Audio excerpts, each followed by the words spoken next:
नाम रूप का मोह जब तक नहीं छूटता तब तक आत्मा और देह की भिन्नता समझ में नहीं आती। इसके विपरीत देहाध्यास बढ़ता ही है। संसार के जड़ पदार्थों से अति स्नेह करने से जड़ाध्यास ही बढ़ता है। जड़ वस्तुओं से ज़्यादा प्रेम करोगे तो जड़ बढ़ते जाओगे, जड़ बनते जाओगे। कल मैंने बताया था योग वशिष्ठ के बारे में, रामचंद्र जी को बैराग हो गया है, उसका उदाहरण भी है इसमें कि रामचंद्र जी को बैराग हो गया, वशिष्ठ जी के पास जाके कहते हैं कि हमको जंगल में जाना है, हमको बैरागी बनना है, हमको राज अच्छा नहीं लगता है। वशिष्ठ जी कहते हैं कि राम तुम राजमहल छोड़ दोगे तो कुटिया की जरूरत पड़ेगी, तुम राज का प्रसाद अगर भोग छोड़ दोगे तो कंदमूल की जरूरत पड़ेगी, राज का वस्त्र अगर छोड़ दोगे, राजाओं का वस्त्र अगर त्याग करोगे तो लंगोटी की जरूरत पड़ेगी।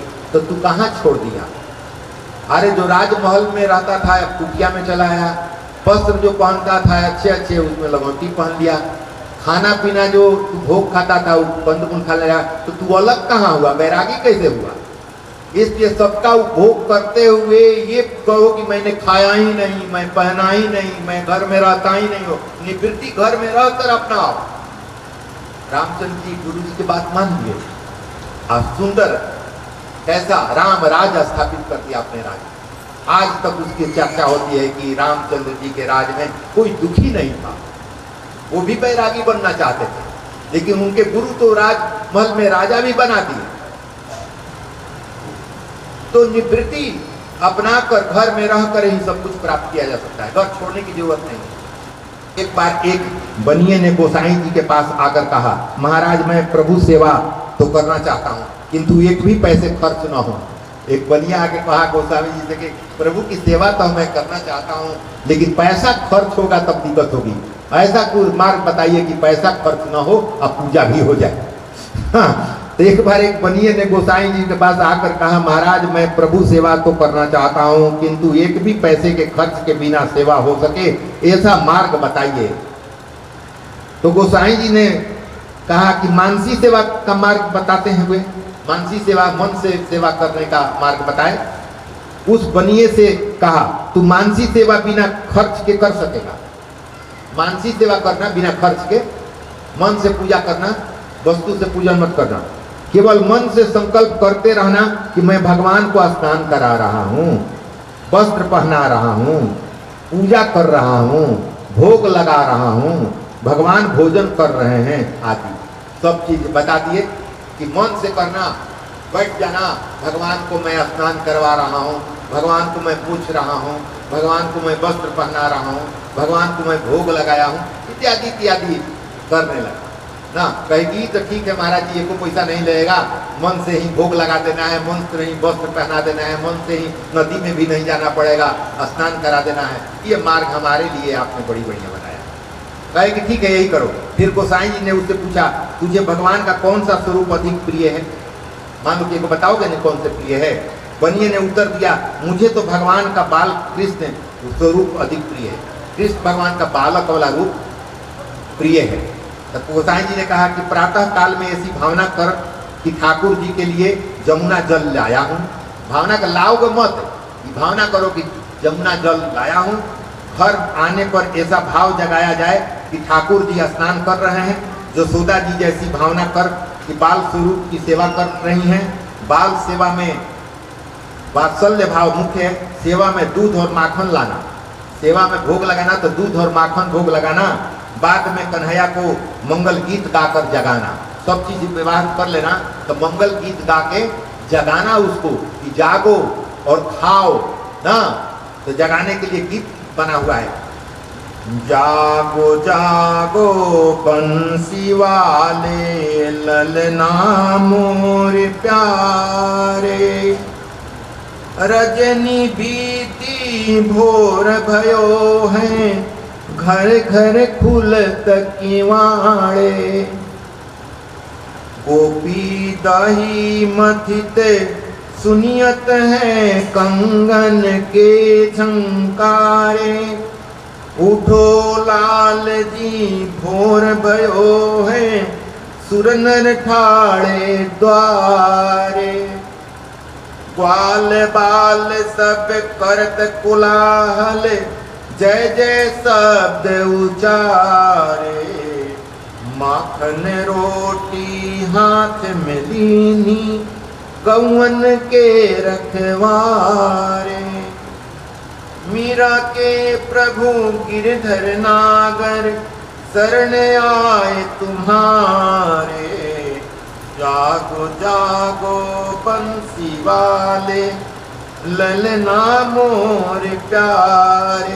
गोस्वामी जी बता दिया कि यही गाना जगाना उनको, जगा के या सब स्नान कराना, जमुना जल से वस्त्र पहनाना, जसोदा जी की कामना करना कि जसोदा जी आई हैं, उनको माखन मिश्री भोग लगा रही हैं, सब ऐसे ही बैठ के कर लेना, कुछ सामग्री की जरूरत नहीं है।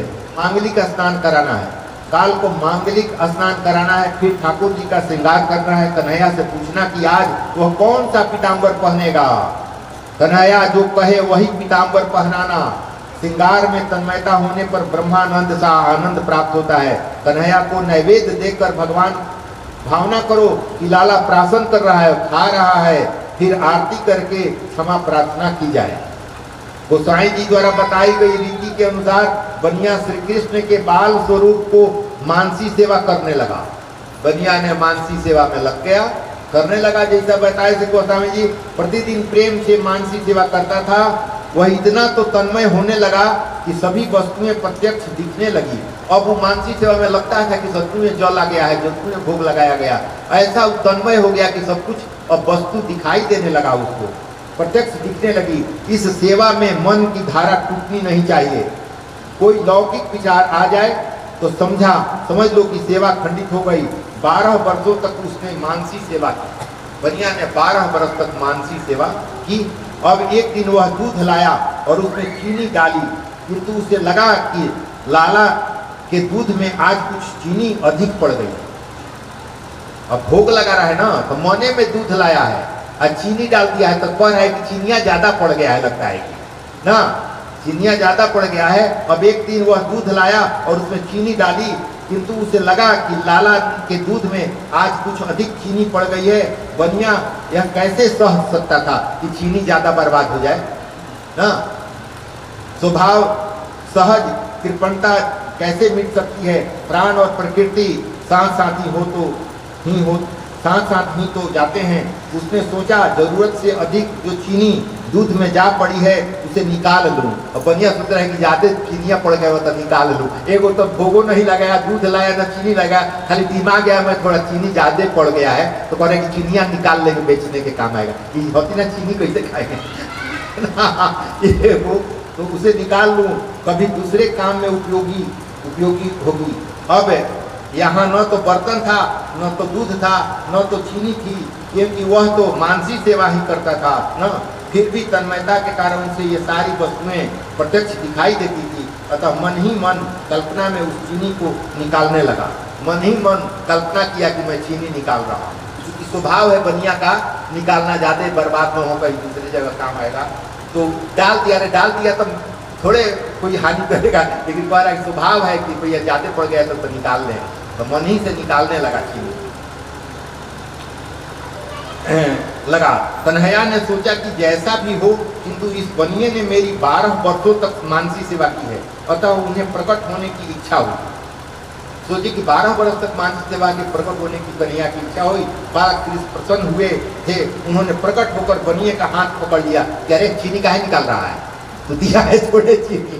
भगवान आ गए कि चीनी ज्यादा गए तो चीनी पर रहे आगे। उन्होंने प्रकट होकर बनिए का हाथ पकड़ा और कहा कि चीनी अधिक चली गई तो क्या हो गया, चीनी थोड़ा ज्यादा ही पड़ गया तो क्या हो गया, तूने 1 पैसे का भी तो खर्च नहीं किया। मतलब किसी रूप में ब्रह्म साक्षात्कार हो ही जाती है, अगर मानसी सेवा भी करें तो भी हो जाएगा। ये बता रहा है, ये शास्त्र बता रहा है कि जैसे हैं जिस परिस्थिति में है बस लग जा। ये मत कहो कि अनुकूल परिस्थिति आएगी तभी प्रभु का स्मरण करेंगे, अब भोजन व्यवस्था करेंगे, ऐसा मत करो। भगवान स्पर्श होने से वह बनिया सच्चा वैष्णव बन गया, वह भगवान का अनन्य सेवक बन गया। क्योंकि हाथ पकड़ लिए थे भगवान, तब तो भक्ति आ ही जाएगी ना, तो उसका भी उद्धार हो गया। 12 वर्षों तक जो भी सत्कार्य नियम पूर्वक किया जाए उसका फल अवश्य मिलता है। शंकराचार्य जी श्री कृष्ण की मानसी सेवा करते थे।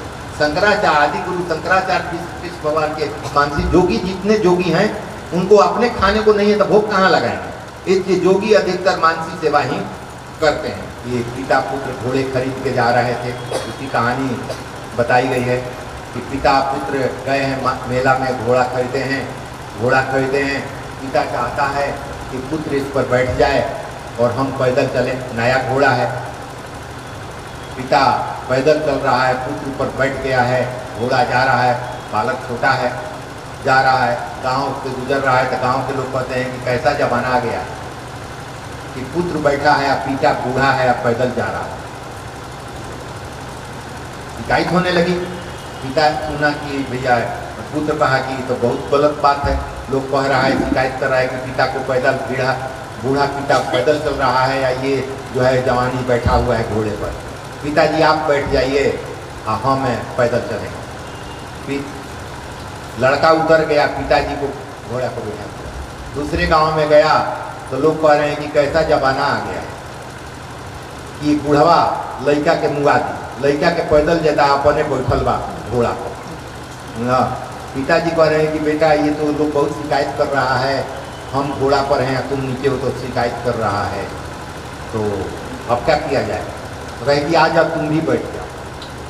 तो वो भी बैठ गए, दोनों घोड़ा पर बैठ गए और आगे बढ़ा तो गाँव के लोग कहे कि ये सब हत्यारा जा रहा है, देखो ये हत्यारा जा रहा है। ये वो घोड़ा के बचाए दूधू को चढ़ गए इस पर।